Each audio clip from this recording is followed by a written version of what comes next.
julio se conmemora el Día Internacional de la Celiaquía y también durante todo este mes se realizan diferentes acciones para concientizar sobre esta condición que padecen bastantes personas en nuestro país y en el mundo también. Para conversar sobre este tema nos encontramos con el diputado Felipe Camaño, que representa al Distrito 19 de la región del Ñuble y que además también forma parte de la comunidad, ¿no?, que tiene esta condición de celiaquía. ¿Cómo está, diputado? Hola, ¿cómo están? Gusto de estar, compartiendo con ustedes algo que es muy sensible, obviamente, para las personas que padecemos esta condición distinta, porque no es una enfermedad, una condición distinta, que lamentablemente a quienes la padecemos nos cuesta mucho sobrellevarla, sobre todo con los hábitos alimenticios, pero más con los productos, que a veces es un poco complejo encontrarlos, pero también algo que duele mucho el bolsillo, el valor que tienen cada uno de ellos. Así es, diputado. Ese es uno de los temas principales, ¿no? Cuando una persona es diagnosticada con esta enfermedad o en esta condición, tal como usted señala en realidad, se le llama a veces enfermedad celíaca, pero finalmente es una condición y que tiene que ver con la intolerancia permanente al gluten y a todos los productos que lo contienen, entiéndase como el trigo, la avena, la cebada y el centeno. Entonces, todos los productos y todos los alimentos que tienen este componente, ¿no?, finalmente terminan generando un daño en el sistema digestivo de las personas, principalmente en el intestino, en el duodeno, y que incluso si es que no se trata o si no se remedia, puede llegar a causar cáncer y además otras manifestaciones autoinmunes, porque también es una condición autoinmune, es decir, el cuerpo termina agrediendo a sí mismo, ¿no? Entonces, en esta realidad y esta condición finalmente implica la necesidad de tener una alimentación totalmente libre de gluten y aquí es donde las cosas a veces se nos complican, ¿no, diputado?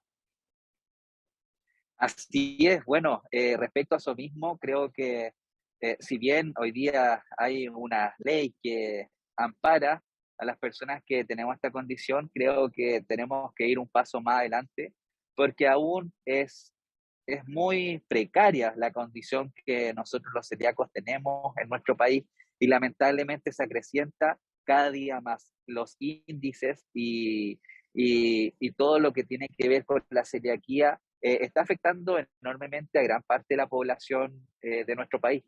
En ese sentido, tenemos que tener también una clara visión de que hoy, quizás en las urbes o en las ciudades que hay más población, hay de cierta manera un poco más de poder adquisitivo o una forma de que las personas puedan adquirir sus alimentos, pero hay condiciones en comunas que sean un poco más rurales, en mi caso, por ejemplo, en mi región, no tenemos la misma capacidad para que las personas se alimenten de buena manera. Es por eso que también respecto a eso es muy necesario, yo una de las cosas que quiero es precisamente propiciar que se legisle respecto al precio de los alimentos, como también que exista una normativa que a nivel de territorio tengamos la capacidad de que todas las personas que tengan esta condición tengan la posibilidad de alimentarse obviamente con los alimentos que estén certificados para no producir algún tipo de enfermedad o llegar a lo que no queremos, que finalmente se transforme en enfermedades como cáncer u otras enfermedades. Claro, diputado, esta normativa que usted señala es una iniciativa que fue publicada hace poco, ¿no? Fue publicada en agosto de 2021, es decir, es algo, medidas que se están tomando muy reciente en nuestro país y que no van al mismo nivel de avance como, por ejemplo, ocurre en Argentina. En Argentina, de hecho, tienen la posibilidad, las personas que padecen esta condición, de tener un subsidio que es cercano a los 20.000 pesos mensuales para poder comprar alimentos que estén libres de gluten y además todos aquellos tratamientos que van vinculados a esta enfermedad y que se refieren principalmente a los exámenes, ¿no? Uno tiene que realizar exámenes de sangre para ir viendo cómo están los niveles de esta intolerancia y también exámenes que son de imagen, ¿no? Imagenología, como son las endoscopías que se realizan para ver la condición en la que se encuentra el intestino. ¿Qué le parece, diputado, en esa dirección? Que estemos tan tan atrasados, digamos, en comparación a otros países que tienen mucho más visibilizado y existe mucho más conciencia sobre esta condición que afecta a cerca del 1% de la población. Sí, efectivamente, tal cual estamos bastante atrasados. Es más, yo creo que los índices, los índices de esta condición han ido apareciendo y acrecentándose. Yo no sé si por el tema de la alimentación, porque como una enfermedad autoinmune, también los productos químicos y un montón de cosas pueden estar afectando que hoy día se vaya acrecentando mucho más personas que lo padezcan. Y en ese sentido, creo que es muy necesario ir avanzando, también teniendo en conciencia que existe esta condición y que un alto porcentaje de chilenos cada día está apareciendo obviamente con la sintomatología, que muchas veces tampoco se, nunca, o sea, no siempre se llega a tener conciencia o consideración de que puede ser celíaco, porque todavía estamos en pañales. E incluso no todas las regiones tienen la capacidad de detectarlo. En el caso mío, yo lo detecté hace 5 años atrás, yo tengo 30, a los 25 años se me detectó. Y es un cambio rotundo en la forma de alimentarme, en la forma de preparar mis productos, en la forma de no generar contaminación cruzada con, por ejemplo, los artefactos de cocina, y en el fondo es volver a educar la forma de alimentarse. Y en ese sentido creo que desde los exámenes, desde la alimentación, desde las becas, desde un montón de condiciones tenemos que ir avanzando. Anteriormente, en el programa pasado, yo les comentaba eso, que hoy día, por el tema de la beca Junaep, que lamentablemente es muy baja, nunca se ha pensado, por ejemplo, en los estudiantes que tienen la condición de ser celíacos. Hoy día los productos para celíacos son 3, 4, 5, 6, 7 veces más caros. Por tanto, los fondos estatales o las ayudas estatales nunca van a alcanzar. Y es por eso que también tenemos que tener conciencia de los estudiantes que padecen esta condición. Así es, diputado. Uno de los puntos que señala la normativa vigente, bueno, principalmente la ley que fue despachada el año pasado del Congreso señala la necesidad de comenzar con el etiquetado, porque lo que ocurre muchas veces es que hay productos que son de factura no nacional, pero también hay algunos que llegan importados, entonces existe como una diversidad en cómo está certificado que un producto es apto para las personas con celiaquía. Entonces la idea es poder ir estandarizando, ¿no? A través de la ley de etiquetados vigente, que también se señale cuando un producto es libre de gluten y por lo tanto que puede ser consumido por personas que tienen esta condición. Pero otro punto también que se señala es la necesidad de que en las becas también se contemple la posibilidad de que los estudiantes que tienen esta condición tengan acceso a una alimentación que sea segura. Entonces, desde ahí también es importante ir viendo cómo es que finalmente esto se lleva a la práctica, porque se señala también en esta normativa la necesidad de que las personas, que los establecimientos que entregan alimentación en el sistema público, entiéndase, establecimientos educacionales, dependencias del Estado, establecimientos de salud como los hospitales, las cárceles incluso, contemplen dentro de las licitaciones para quienes se hacen cargo de los sistemas de alimentación, que exista también alimentación certificada para las personas celíacas. Entonces ahí habría que ir viendo cómo es que esto se va llevando a la práctica. Esta norma fue aprobada en agosto, tenía 90 días para el desarrollo de los reglamentos. Habría que ver de qué manera ha ido avanzando eso, ¿no?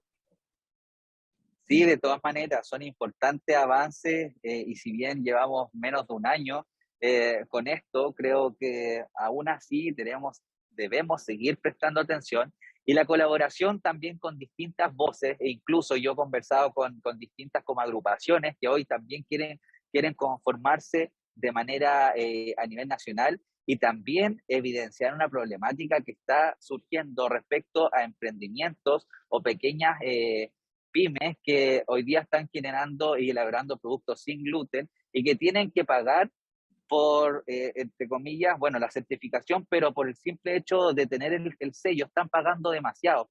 Y eso también le corta las alas a los emprendedores que de cierta manera quieren entrar al mercado para ofrecer un producto que sea local, que en definitiva también les está generando un alto costo a ellos y se van gatillando otro tipo de problemáticas. Por eso es muy importante que de cierta manera vayamos teniendo conciencia y todas las personas que padezcamos esta condición, nos vayamos sintonizando todos y también exigiendo de cierta manera distintas cosas que en nuestro diario vivir nos van afectando. Por eso es muy importante, sobre todo desde lo estatal, partir con estas garantías que le ofrezcan a los estudiantes, a los trabajadores, a cualquier persona que se les garantice que puedan tener, por ejemplo, alimentación o que en definitiva las concesiones le entreguen una dotación de alimentación para celíacos si es que existe alguna persona con esta condición dentro de sus labores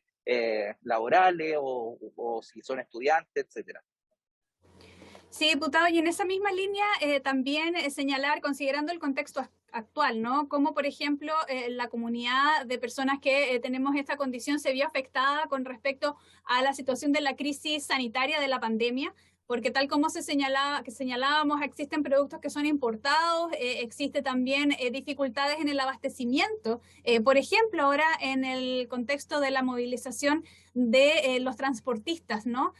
Señalaba y veía a través de redes sociales como una empresa de productos lácteos señalaba que no ha podido llegar desde el sur a la zona central con estos alimentos que además son alimentos que son certificados para personas que tienen esta condición de celiaquía.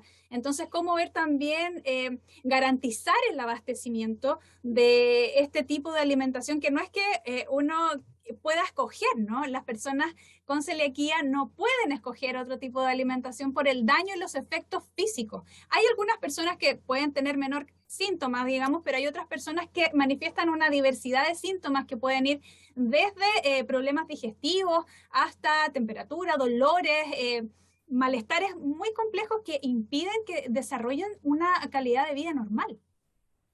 Así es. Bueno, cuando uno conoce esta realidad, en el caso de mi familia, por ejemplo, soy yo y mi hermana celíaca, somos 4 hermanos, y una de mis hermanas es también celíaca. Y ella es la que sufre más con esta condición porque los efectos que tiene son terribles, o sea, retorcijones de guata y un montón de cosas que son demasiado dolorosas para ella. Y es por eso que así como bien dice, eh, los celíacos no tienen la opción de optar. Es un tipo de alimentación, no así las personas que pueden alimentarse con cualquier tipo de producto. Es por eso que debemos, de cierta manera, generar un abastecimiento o garantizar que exista, porque no podemos, por ejemplo, quedar desconectados o aislados con la alimentación para personas que lamentablemente no tienen más la opción que ir al supermercado, que el supermercado no lo tenga porque la cadena de abastecimiento se corta, es una problemática muy grande y es por eso que es necesario ponerle un tilde muy importante a esa situación. Ya lo pasamos en estos días de los paros, pero también eso nos tiene que servir para poder caminar y avanzar en el sentido de garantizar que en distintos puntos del país exista una cadena de abastecimiento para que obviamente quienes padecen o padecemos esta condición podamos alimentarnos de buena manera. Así es, diputado, y ya en el último punto también señalar la importancia de la educación, ¿no? Y de cómo es que a través quizás del Ministerio de Educación o del Ministerio de Salud se realicen campañas porque además la celiaquía es una de las enfermedades que está más subdiagnosticada por la complejidad que tiene, ¿no? Porque primero hay que pedir exámenes de sangre y luego hacer estos procedimientos de imagenología. No es tan fácil llegar a esta condición. Entonces, también hacer un llamado, por ejemplo, a quienes tienen familiares que son diagnosticados con celiaquía, también hacerse los exámenes, y a quienes tienen, por ejemplo, manifestaciones de distensión abdominal, de algún problema digestivo, incluso también alergias, ¿no? En la piel, que también se refleja, poder ir viendo ahí, descartando también esta enfermedad. De todas maneras, creo que eso es súper importante porque hay muchas personas que han descubierto esta condición de manera casual. En el caso, disculpen que sean tan reiterativos, pero yo lo descubrí porque a mi hermana se lo descubrieron. y a nosotros, a nuestra familia, el médico nos solicitó hacernos todo un examen para descartar que al más de alguno lo tuviese. Y bueno, salí yo, yo con los resultados positivos cuando yo nunca tuve ningún síntoma. Y eso son condiciones que hoy día vemos en nuestro país, que si no es porque el médico fue un paso más adelante y pidió ese examen específico, yo no hubiese sabido y quizás mi condición, quizás en qué estado estaría. Por eso es muy importante, como dice, la educación para también la gente sepa qué tipo de sintomatología tiene, si de cierta manera presenta condiciones de manera cutánea, enrojecimiento y un montón de cosas en la piel, en la cara, que son condiciones como básicas que un celíaco presenta, como también de cierta manera ser delgado, o no sé, hay hartas cosas que precisamente la educación puede beneficiar a que más personas puedan ser diagnosticadas y que ellos tengan de cierta manera las herramientas básicas para poder acercarse a un centro de atención y que se hagan los exámenes correspondientes para no pasar a mayores. Así es, también, por ejemplo, algunas deficiencias nutricionales, como puede ser anemia, alteración en las enzimas hepáticas es otro síntoma, la calidad de los dientes, sobre todo en los niños y niñas que tienen esta condición, pero también hay que ir viendo, ¿no? Porque cada vez esta condición se va diagnosticando más en personas adultas. Antes se pensaba que eran los niños, que uno se podía diagnosticar desde niño y que no se manifestaba luego en la adultez, pero a medida que ha ido pasando en los años, se ha ido descubriendo también que en la adultez esto también se puede manifestar. Muchas gracias, diputado, por este espacio de conversación. Lo vemos que va viajando también ahí en sus labores legislativas, así que le agradecemos este tiempo para poder hablar y comentar sobre este Día Internacional de la Celiaquía, que fue el 5 de mayo, pero también aprovechar estas semanas para avanzar en la concientización de la población y también para ir diagnosticando más, para que más personas puedan tener los tratamientos que requieren para tener una buena calidad de vida. Sí, muchísimas gracias a ustedes por el espacio que me conceden, porque creo que tenemos que concientizar esta condición y que esto que muchas personas padecemos también sea el llamado para que otras personas que de cierta manera tengan algún tipo de complicación física, también se hagan los exámenes. Es muy necesario que avancemos porque cada día somos más y la idea es viralizar situaciones y condiciones que hoy día nos garanticen que los y las chilenas puedan optar a condiciones básicas de alimentación, o que encuentren productos que ojalá el día de mañana no sean tan caros como por ejemplo en Argentina y otros países que es mucho más económico comprar que acá en Chile, que antes de que subiera bueno, el tema de la inflación ya era caro, hoy día los valores han subido mucho más y nadie se preocupa de eso y es importante que lo viralicemos y sobre todo que hagamos políticas públicas para que se garantice una alimentación de calidad en distintos lados, desde el sector público, en los supermercados y en general para los celíacos que obviamente están diagnosticados y evitar también o educar para aquellos que de cierta manera puedan tener esta condición. Así que muchas gracias por el espacio y feliz de estar compartiendo una vez más con ustedes. Que haya menú en los restaurantes también, aptos sin gluten para todas y todos. Tal cual. Muchas gracias, diputado Felipe Exacto. Camaño, por esta conversación. Que esté muy bien. Hasta pronto.